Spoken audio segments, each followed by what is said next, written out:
Megyn Kelly just got publicly humiliated by her own audience, and her producer Steve Krakauer is begging the world to blame the algorithm instead of her own words. In January 2026, Megyn Kelly stood in front of a camera and said Islam is not consistent with the values of America or the West. 4 months later, Megyn Kelly is on with Mark Halperin praising Tucker Carlson's growing Muslim audience and asking out loud whether she has been manipulated by pro-Israel voices. That is a 180-degree pivot in 120 days, and conservative America is not having any of it. Steven Crowder posted directly at her, "You're wrong, at Megyn Kelly, being pro or anti-Israel doesn't change the facts about Islam."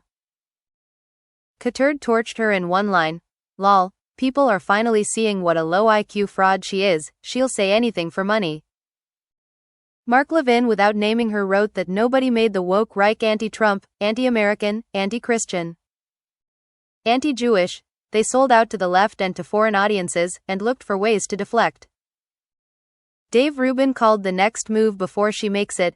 Megyn will pivot back to Trump soon and try to gaslight her own audience that none of this happened. Unfortunately for her, the internet is forever. Andrea Shaffer pulled the receipts, and the screenshots speak for themselves. Longtime Megyn Kelly show fans posting, "I'm embarrassed I was a fan," and "I won't listen again," and calling Megyn Kelly a mean, petty, power-hungry grifter. The ratio under her own clips is now overwhelmingly negative, and even Steve Krakauer admitted in his Fourth Watch column that her viewers feel bamboozled and betrayed. Krakauer's defense is that the algorithm is responsible for the collapse. The algorithm did not write Megyn Kelly's words. The algorithm did not put her in front of Mark Halperin asking out loud if Jews manipulated her. Sana Ebrahimi Ledene, an ex-Muslim Iranian woman who fled Islam long before she ever became pro-Israel, demolished Kelly's pivot as nonsense, pointing to 1,400 years of conquest, blasphemy laws, apostasy punishments, and the body count baked into the Quran and the Hadiths. This is not an isolated meltdown, it is the same exact pattern as Tucker Carlson and Candace Owens.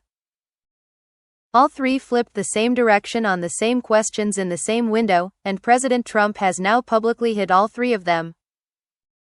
The MAGA media coalition is fracturing in real time, and the audience is figuring out who was real and who was just renting the room. Megyn Kelly built her brand on toughness and asking the hard questions. The moment her own audience asked her one, she ran to her producer and blamed a search engine. The grift is up and the receipts are everywhere. Download No Mercy on Google Play, the Android alarm app that uses a QR code to force you out of bed. Set goals, get persistent reminders. Van X, creator of No Mercy, using No Mercy helps me publish more conservative news. So please download if you have Android. MAGA only, never socialism.